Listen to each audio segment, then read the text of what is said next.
Alrighty, today we're going to be talking about something that is actually pretty serious. Now, I do talk a lot about serious topics on my stream, but usually, I'm kind of separated enough from them that we can still be a little bit jokey, a little bit lighthearted, right? It's not like I'm talking about somebody that I know, but in this case, we certainly are.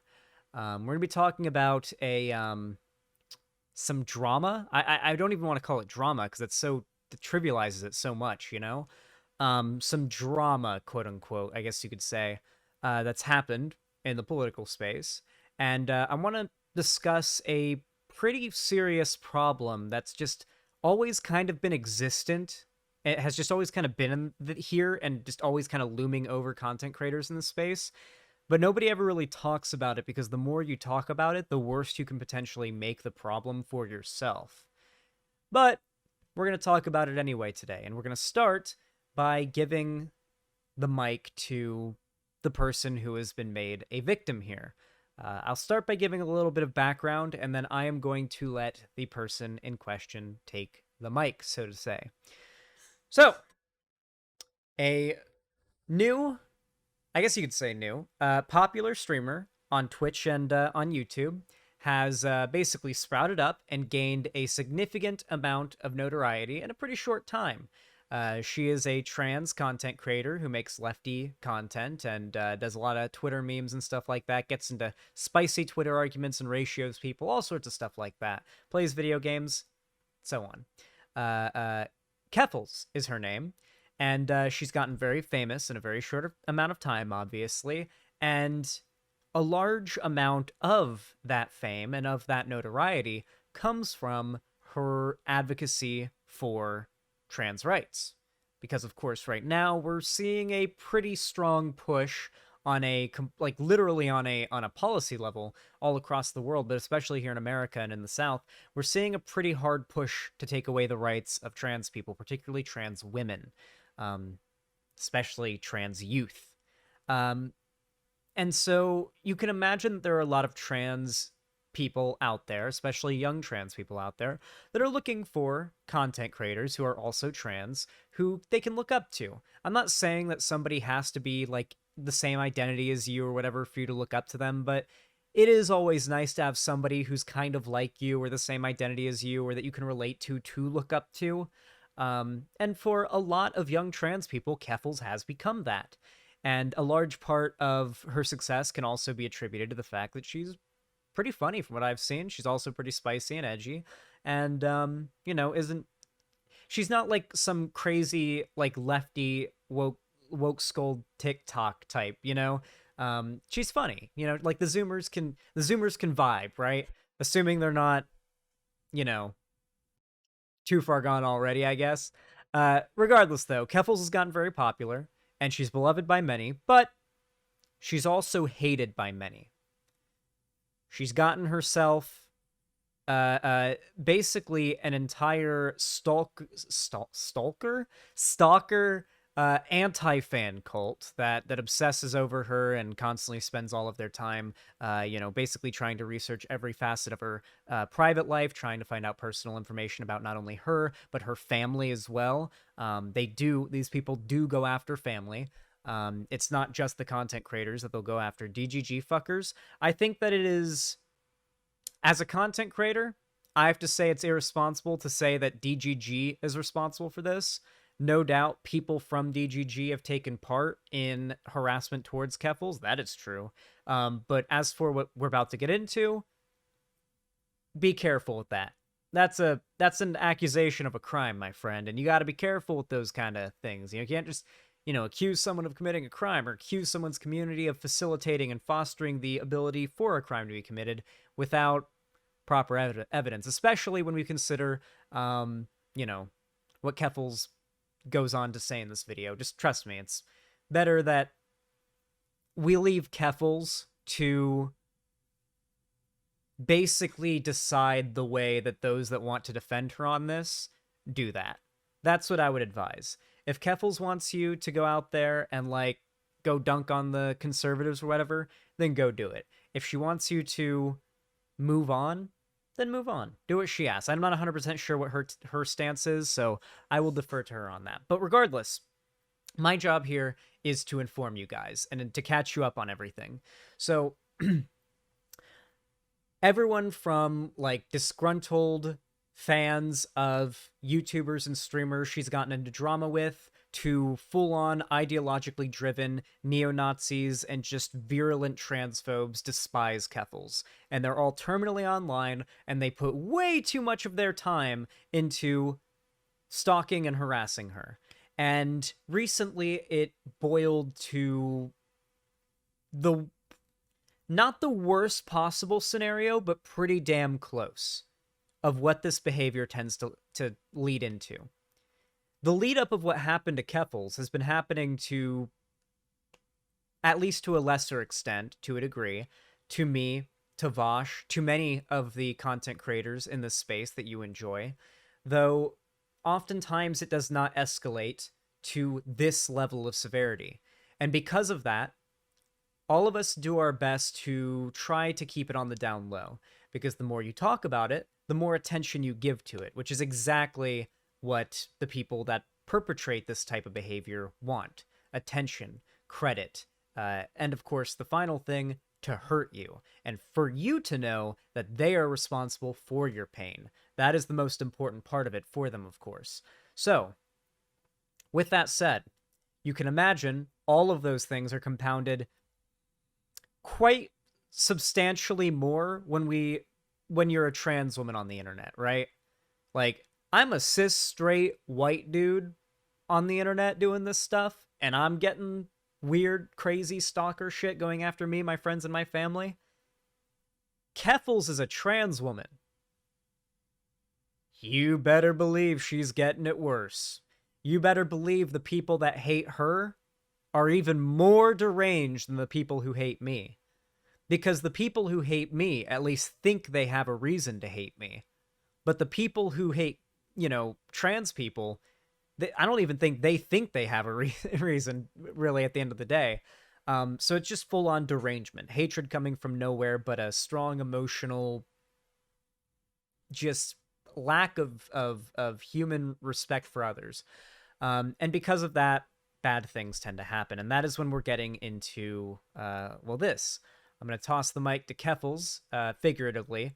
Now, this is Keffals' new video. It came out 2 days ago. I saw it within the hour that it came out because it popped up in my recommended. It's already gotten over 100,000 views, so it's certainly getting a lot of attention. That's a very good thing. The events of this video have already reached massive headlines and have already made massive headlines, should I say.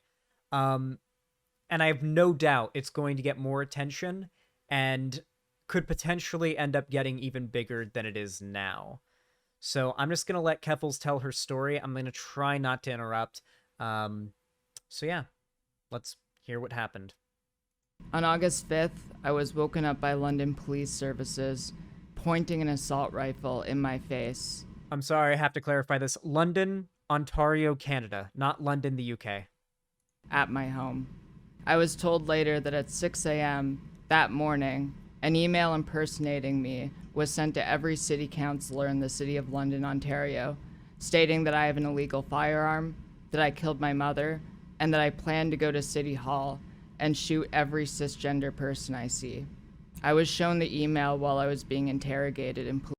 I'm sorry. I said I wasn't going to pause. I said I'm going to go back on saying I'm not going to pause, but I think for the sake of transforming the content as well, since, if I'm not going to do that, then I might as well just send you guys to go watch the original video. I feel it's important to call this out. They sent a letter to the police saying she had an illegal gun and was going to kill every cis person she saw at the town hall. What kind of person do you think wrote that? It sounds like the deranged ravings of the average conservative that we see online. The TERFs, the 4chaners, all of them. Everyone from Matt Walsh fans to J.K. Rowling fans seems to believe this is actually what trans people want to do. That wasn't just a made-up little, blurb to get the police to freak out. They could have just written she was going to go to the town hall and kill everyone she saw. They specifically wrote cis person. This was not just an attempt to, and I'm going to take a strong stance in a moment.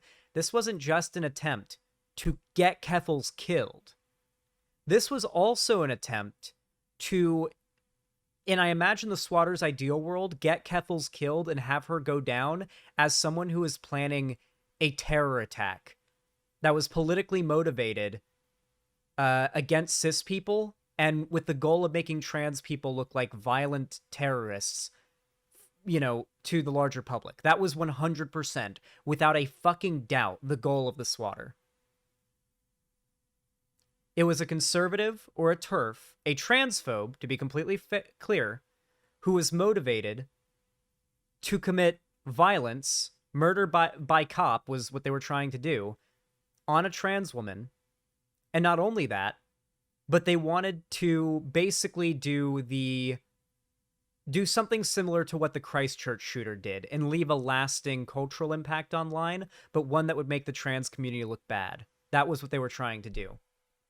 100%. 100 fucking percent. That little blurb from what they sent to the police, the Swatter, that tells me all I need to know. Police custody. While the emails were riddled with grammatical errors and read more like something a troll would say than something I would sincerely say, the police took it seriously. Not only that, the email said my name was Clara Sorrenti, but also stated what my dead name was. It was an obvious attempt to make the police humiliate me. During the arrest, the police... I honestly think she should have just outright said it was an obvious attempt to murder me by cop. Maybe Canadian police are less known for the jump into shooting, so maybe it's not as big of a threat in Canada, but they still came to her house with fucking ARs with assault rifles in her face. So regardless, I think it was attempted murder by cop. That's what I think it was. And I would not push against her if she decided to state that, frankly. I wouldn't. She has every right to believe and to claim that. Police officer referred to me by my dead name. I was booked in the station under my dead name. The police, when talking to my mother, referred to me as her son. This is despite the fact that I have run as both a member of parliament and a member of provincial parliament under my name, Clara Sorrenti. The fact that a fake email led to London Police Services booking me under my dead name reveals the prejudice that many police have towards transgender people. This is despite the fact that the email contained my real name before ever even mentioning my dead name. This is one of the property bags returned to me after I was released from custody. So, she gets into it later in the video, but yes, the treatment of her by the police is going to be a big part of this. Wait, is her dead name her legal name? I don't believe so. I believe her name is legally changed or to like Clara Sorrenti. That is her name, and that's what she's gone by, not just like online, but like to the public. Like she ran for parliament. Like this isn't a person who's like not known of. Not to mention, by the way, like the first like 12 times I'd ever seen anything involving Keffals were pictures of her and memes, and I didn't know that she was trans. I didn't know Keffals was trans until I was told. Like, this was an obvious act of transphobia by the police. Obvious act of transphobia by the police. I'm sorry, but like, I try not to bring up the passability of trans people ever because it's never relevant really, but in this case I feel like it is, because you don't call this person a masculine name, an obviously masculine name, I would presume. I don't know her dead name and I don't want to, but like without knowing what the fuck you're doing. They knew. They definitely knew. All of the property bags returned to me have Roberts written on them. Roberts was my last name until I legally changed my name, first to Kaylee Sorrenti on January 25th, 2012, and then later to Clara Sorrenti on March 7th, 2018. When I changed my name, I took my mother's maiden name. My last name has not been Roberts in over 10 years. The only reason that Roberts is on the property bags is because I was booked under my dead name. A search warrant was issued, which I have a copy of here. They were looking for a handgun, ammunition, cartridges, cleaning tools, a gun case. I should point out, by the way, I've had to ban numerous people coming in here to claim that this is a completely made-up story and that none of this is real. So just to give you guys a little bit of an insight on what the right, and particularly those that hate Keffals' response to this has been. Not an ounce of remorse, not an ounce of even like, not even really like, even the people that are saying like, oh, I don't like Keffals, but this is really fucked up, still have to prioritize letting everybody know they don't like Keffals. Just saying it's bad that she got swatted, you just got to clarify, I'm not saying Keffals is a good person though, guys. Just got to say, Keffals is still a bad person, but getting swatted wasn't like, even those people still have to make sure, guys, remember guys, I still hate Keffals. Remember, because that's what you gotta, yeah. Yeah. I will admit, the people that I've seen that just have the massive hate boners over her just don't really come off as the most reasonable in their critiques oftentimes. I feel like anybody with even like with like a shred of social skill should be able to tell the cases in which Keffals has done things that typically have pissed off other content creators are usually just cases of somebody who clearly doesn't know the unspoken rules of online content creation and frankly doesn't really give a shit about them because they're terminally online and stupid. Like, legitimately, like, who... I'm not even just talking about DGG. I'm talking about way more people than DGG, guys. That's just one slice of, like, way more people than DGG hate Keffals, guys. Like, you're really, like... Guys, you're essentializing the amount of harassment she gets so much. DGG is so much smaller of a community than the amount of people that have been hurling harassment and all this and abuse at Keffals, okay? You guys are actively minimizing what she goes through when you do that. Anyway... no. It is a conglomeration of people responsible for the harassment and the abuse. I can't say who or what community or even what section of the community is responsible for the swatting. I have my suspicions. I think we all do. But you can't just throw that out there without evidence. So I'm not going to. My main issue, though, seems to be that, like, is this not the worst case scenario for like making content online? For one, this should not be a worry of anyone who's making YouTube videos, okay? That they're going to have the police come and like put a gun to their head for no reason because they didn't do anything against the law, but it's going to happen to them because they're controversial. This should not be a thing that can happen to people. It shouldn't be. I think we can all agree. Nobody deserves this unless they're genuinely a threat to somebody and it's being done to prevent them from doing something to someone. And yet, lots of lack of empathy here. Lots of lack of empathy. You know, it just seems a little cringe, okay? Listen, I've had my dramas. Listen, if Thought Slime got swatted tomorrow, I would make a video in which I would be shitting on the swatter and the concept of Thought Slime getting swatted. I would. Thought Slime, big piece of shit. Hate Thought Slime. If that happened, I would make a video in which I came out to defense of Thought Slime. It doesn't matter who it was. If it was another lefty content creator that I fucking hate, even if it was a right-wing one, I'd probably come out. Like, if they were large enough and I heard about it, because I'm not really in the right-wing sphere, I'd probably come out and make a video about it, because I don't like swatting. I think it's... Regardless of who it is, I think that's so fucking low. It's just... I don't think Nick Fuentes even deserves to get swatted. Like if I found out somebody swatted Nick Fuentes, I'd even think they were a fucking loser. I know. It's the lowest you can fucking stoop. It really, really is. It really, really, really is. For so many reasons, by the way, that I'm not even gonna get into. For so many fucking reasons. Cell phones and computers. They seized both my personal and work phone, as well as the work computer that I broadcast on Twitch from. Not only that, but the police seized my fiance's cell phones and laptop, as well as their external drive, which contained the only copy of their PhD thesis and other important university documents. Putting aside the taking the computer that has important, like the PhD thesis and other university documents on it, they took away her ability to make money. Her PC is her workstation. I can say this as a fellow streamer.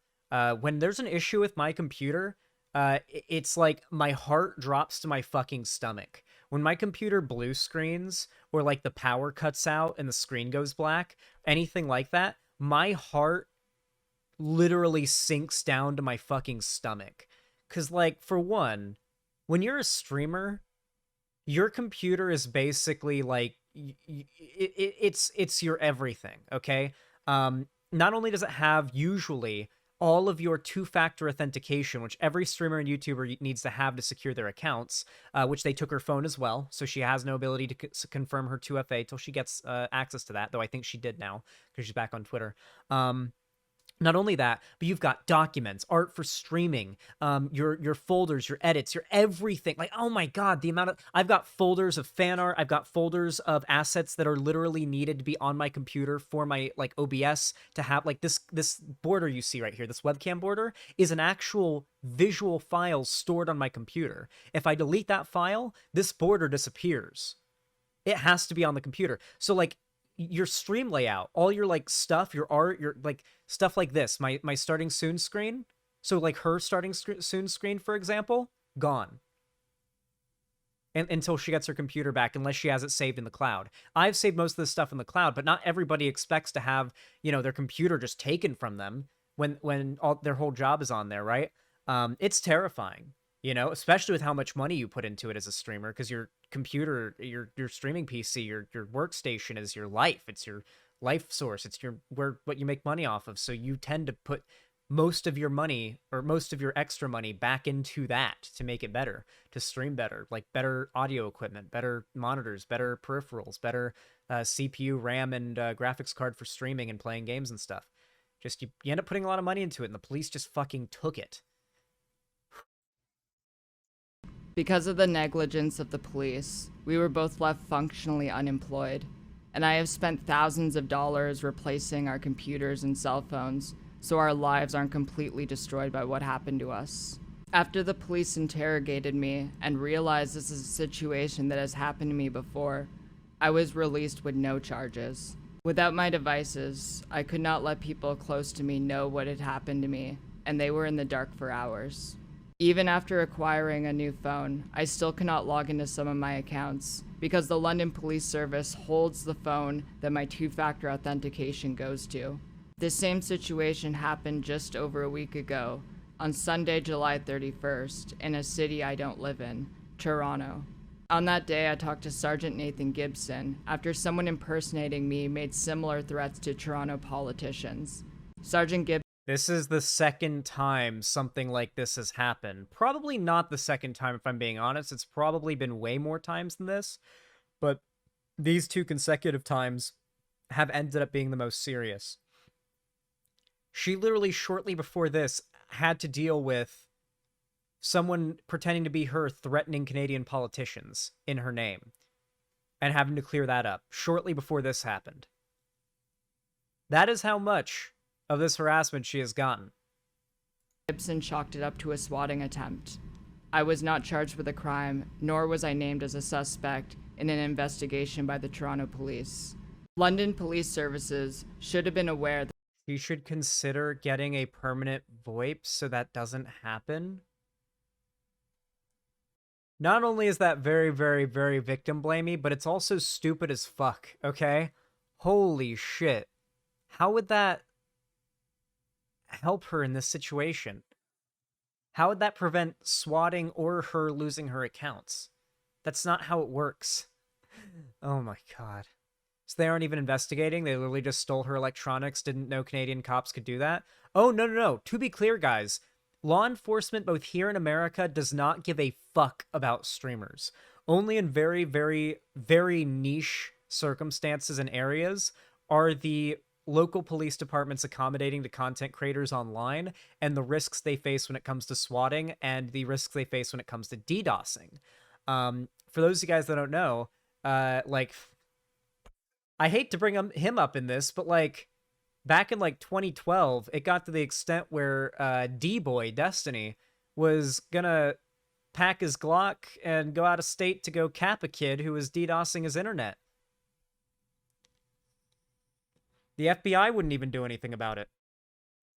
I'm telling you guys, cops do not give a fuck about streamers. The only place that I know about where you can really get like decent treatment by the PD as a like a content creator online is the Seattle area, specifically the Seattle PD, which is why, in part, like some of the reason why I want to move to Seattle. Because if I move up to Seattle, then swatting's not really a thing I ever have to worry about, because they've got a whole task force there to deal with like prevention as well as like reaction to swatting. Like if someone tries to make a false call, they have like a whole task force set up not only to prevent the swatting from occurring. You can call ahead and be like, hey, I'm a content creator, I'm an online celebrity, I'm at high risk. They put you in a database, and then if someone does try to make a false call to your house, they track that motherfucker. The problem is most states and most police departments aren't keen or very like hip to this kind of stuff, so they don't really like pick up on it until locally there's a big swatting scenario where someone dies, which is what happened in Seattle. So, like, I think a baby died. I think Seattle is where that one swatting scenario happened where the cops, it was a swatting and the SWAT team went to the wrong house. Not only was it a false call, but they went to the wrong house. They went to the neighbor's house and they threw I think they threw a flash grenade through the window and it landed into a baby's crib, went off and killed the baby. And that was like huge headlines because a swatting caused that baby to die. And yeah, horrible act on top of the horrible behavior on the part of the SWAT team as well as the swatter there. But yeah, it's just overall just one of the most shitty things you can really do on the internet. It's just, that is one of the reasons, like I said, that it's so horrible, is that even if you're swatting somebody who like deserves it, quote unquote, there's so many additional risks that you do when doing that. Not like, for one, SWAT teams aren't exactly, it's not unheard of for SWAT teams to shoot your dog, right? Like if you've got a big dog and the SWAT team comes in, it doesn't matter if if it's a false call or not. If your dog if the SWAT team busts down your door and your dog tries to protect the house, your dog's dead. You got a German Shepherd or a Golden Retriever or a dog that's even in any way somewhat even a little threatening, maybe not, doesn't even have to be threatening, they will shoot the fucking dog. They're allowed to. And it's what they're supposed to do. If they break, like in a case like that, if they're breaking into like a house that's got a supposed criminal in it, there being an attack dog is not out of the question. Their job is to shoot the attack dog if that happens. And if you get your house swatted or you swat somebody, you might be getting their dog fucking killed. You might be getting their family fucking killed. You'd be getting their neighbors fucking killed. I don't care if you think they fucking deserve it. Yeah, just the most despicable shit on the internet. That this could happen. In fact, my brother called London Police Services on March 27th in a conversation lasting 9 minutes and 16 seconds to see if my family could be put on a no swatting list, only to be treated like we were wearing tinfoil hats and completely dismissed. They told my brother things would be fine. They were wrong. They don't care. Despite getting a search warrant to search my home and finding no guns, as well as my mother alive and well, I am still a suspect in the investigation by London Police Services. My devices, including my fiance's hard drive that contains all of their important PhD-related documents, will not be returned to us before digital forensics analyzes. Keffels' story was just on the nightly national news in Canada on CBC. Let's go! Holy fucking shit, really? I'm telling you guys, this is gonna get big. She very well might have grounds to sue the police department. Legitimately. That what they did, the treatment they did towards her, I'm pretty sure is like, no, Bill C-16. Bill C-16, oof. There we go, finally. Bill C-16 gets its first kill, let's go. finally, 10 years after Jordan Peterson started his big moral panic about how Bill C-16 will be the death of free speech, it's gonna get its first body. Peterson in shambles. I hope she sues. I'm pretty sure she can. It's a matter of cost, though, which is a big part of why we're donating half of today's stream donos to Keffels' GoFundMe. Them. This is a process my lawyer advised me could take months. Swatting is a crime. Identity theft is a crime. And because it was a crime that was motivated by hatred against transgender people, it was a hate crime perpetrated against me. Instead of the police helping me, they tear. Not only should the police be held responsible in this case, but the swatter needs to as well. If obviously an investigation needs to be done, and if the swatter is found, they need to be held responsible as well. I think the police and the swatter are both just showed just the worst possible conduct. Just the worst possible conduct. Terrorized me and my loved ones, traumatizing me and leaving my fiance and I on the verge of losing everything. They victimized me for being the victim of a hate crime. I need your help because I can't do this alone. I started a GoFundMe to move immediately, recoup my losses, and build a legal fund to protect my rights. I have been subject to emotional damages, financial damages, blatant violations of the Human Rights Act, and discrimination on the basis of gender identity and expression. I was also subject to unjust seizures, which not only affected my livelihood, but has severely disrupted the work that my fiancé is doing in their doctorate program, and has the potential to impact whether or not my fiancé finishes their doctorate. Because there is no policy in my city against swatting, there is no guarantee this will not happen again, and my home is not safe. If you are a journalist or someone who works in media and you want to reach out to me for comment, you can reach me at inquiries@keffels.info. I'll leave all additional information and links in the description. I do not yet know when I'm going to be returning to broadcasting on Twitch. When I was woken up by police officers and saw the assault rifle pointed at me, I thought I was going to die. I feel traumatized. I just want everyone to know what happened and to ask for help so I can seek justice for what happened to me. And that is the video. I will go ahead and link it in the chat. I would prefer if you guys would go and send support. Obviously, dropping likes and any like engagement through YouTube whatsoever, even a view, helps it get to get seen by more people. Apparently, it actually aired on the national Canadian news just moments ago. Apparently, this story. So I have no doubt there will be a severe lack of attention to this video. It's already got over 100,000 views, but the more the better. It can't be ignored. It can't be ignored. Oh, is this the full CBC? 51 minutes ago. Wow. They got to me. They got it. They got to it first. They started talking about. They posted this literally like 15 minutes before I started talking about this. God damn it. I got beat by CBS. This is actually fantastic. Clara Sorrenti and her mom.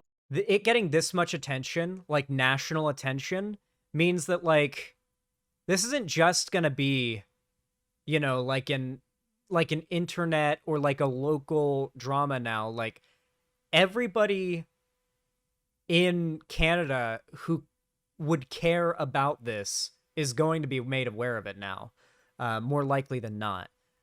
It is very, very good that this reached such levels of attention. It may even reach headlines here in America. Probably not, because here in America, it's pretty damn transphobic, but we'll see. Let's hope that it gets that much attention. Emerged from London, Ontario Police Headquarters with belongings officers seized after what Sorrenti considers a hate crime and a police response the force is now reviewing. It's been really shocking and overwhelming, but there's been a really big positive response from the community. She's going on NBC tomorrow, Pog. Oh shit, it's the thing, the what's it called? The John Cena, the do thing. Sorrenti makes her living online as transgender advocate and live streamer Keffals, with thousands of subscribers who pay to watch her deliver raw opinions and blast critics. I'm here. They can't get rid of me. This is one of the property bags. This week, she displayed a police evidence bag and recounted a harrowing ordeal. I was woken up by London Police Services, pointing an assault rifle in my face. Officers seized computers and cell phones. Sorrenti says she was detained for 11 hours, then released without charge. Police told Sorrenti they were investigating a violent threat directed at multiple people here at London City Hall. CBC News obtained a copy of the threatening message, and Sorrenti says she had nothing to do with it. Police are still investigating. Sorrenti says this was a case of so-called... I want to see how deranged. I want to see how deranged it is. Probably shouldn't platform it, actually. It's probably good not to, actually. Second thought, probably shouldn't.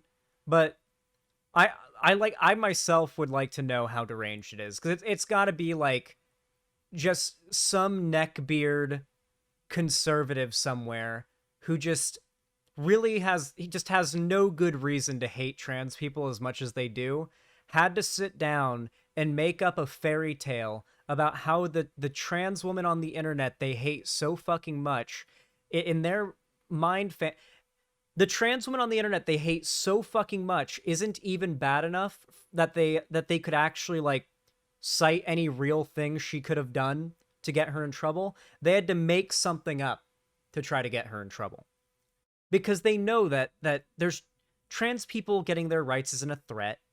Trans people aren't a threat. It's all made up.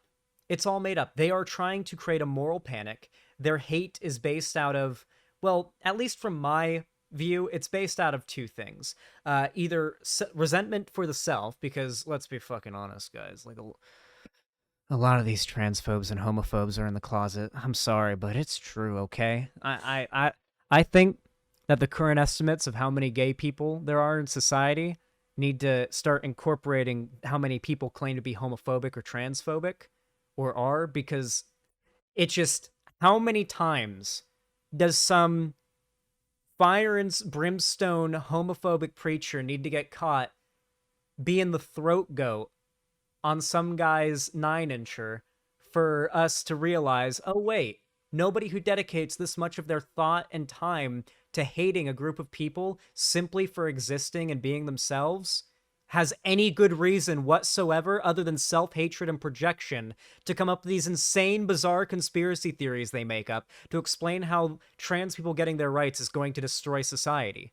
It's just fabricated. It's their own self-hatred completely projected onto people who are more brave and willing to live as who they truly are than them. And the other half of the people doing this are the types of people who I feel like have been brainwashed by content creators and large figures who have a very strong financial incentive to start a moral panic, to start a culture war over a group of people that have been long due on getting their rights. Like, go back to Stonewall. If we start that as like the due time when we probably should have started like giving LGBT people rights, like even then, it probably should have been before that, but even then it's pretty past due, you know? Like the Stonewall movement kind of just did this to trans people back in the day. They were just like, nah, y'all can wait like 25 more years. When TikTok and Twitter are a thing, and Tumblr, you guys will get your time. That's basically what they did, and now we're seeing a very strong push for trans people to see more acceptance, more inclusion, get their rights, things like that. And as always, there is a group of people who have this strong ideological belief that the more society progresses, the worse it gets, because they have been convinced that the most perfect age of society was America during the 1950s. The nuclear family, the white picket fences, the ability to support a full household on your first job out of high school, or at least the rumors and the myths that I hear that you supposedly could. the very strong economy and the proliferation of well-paying factory jobs due to the destruction of most industry in Europe following World War II. There was a lot of things that came together that had nothing to do with society being bigoted and like super conservative that make the 1950s to white people seem like the glory days that everybody wants to go back to, right? And I mean, you even see it in more modern nostalgia. You look back at like the 80s, like 80s movies and stuff, and there's this like very whitewashed version of the 80s you see in stuff like Stranger Things. People get nostalgic for this stuff because they think of the old days. Straight white, heterosexual, whatever people, cis people see the old days as being good. You know, those were the good days. The 80s, the 70s, go back to the 50s is their ideal. And they've been convinced that what truly caused our society to begin to degrade, what truly caused us to fall into the state of where America is now, where everybody's working paycheck to paycheck. The billionaires and the millionaires are just paying nothing in taxes, and it feels like everything fucking sucks compared to how we're told it was back in the 50s for white people.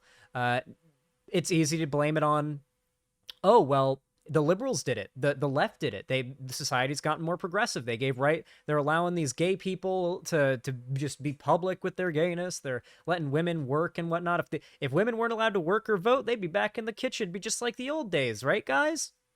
They've been convinced of this by demagogues that are paid millions in order to spread this shit. It is their job. These are the two types of people that are, at least in my mind, the two types of people that fuel this anti-trans hatred that we're seeing right now.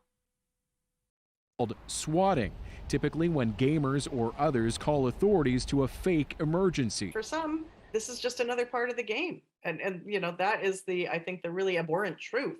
What's more, the threat mentioned Sorrenti's birth name, which she doesn't use, and police identified her that way. Now, London's police chief concedes his officers referred to Sorrenti by an incorrect name and gender, writing, "We acknowledge the distress this has caused Ms. Sorrenti." So the issue is that, correct me if I'm wrong, Bill C-16 would be exactly what would apply here, because Bill C-16 specifically applies to government agencies, places of business, people that are like renting out homes, things like that, right? We're not allowed to discriminate, repeatedly use the wrong pronouns, repeatedly use the wrong dead name. If it is clearly knowing repeated harassment that's repeatedly corrected and yet continued, then that is my understanding of how the grounds for being able to sue with Bill C-16 works. That is my understanding of how the law, or of the bill, or well, it's actually an extension to an already existing bill. That's how my understanding of the extension of the bill applies and what standards have to be reached, and they 100% are all reached in this scenario by the sounds of it.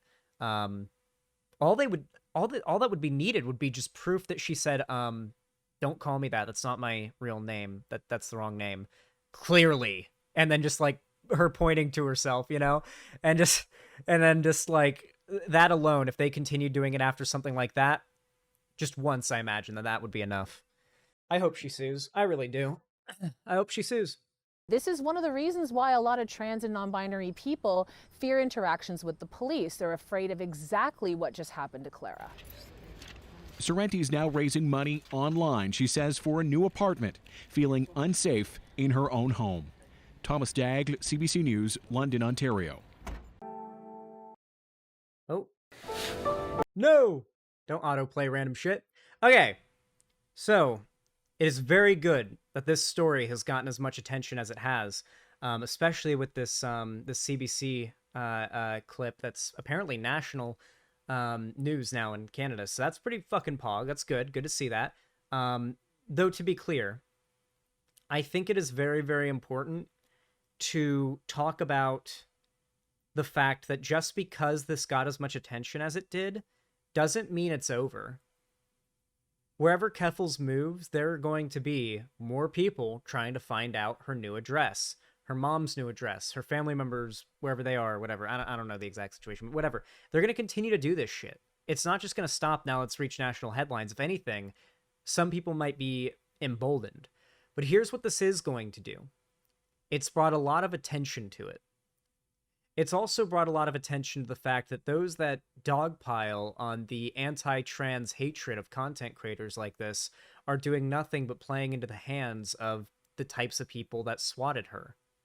They don't care if you just they don't care why you dislike Keffals. If you are piling onto the shitstorm and all this, they consider you to be on their team.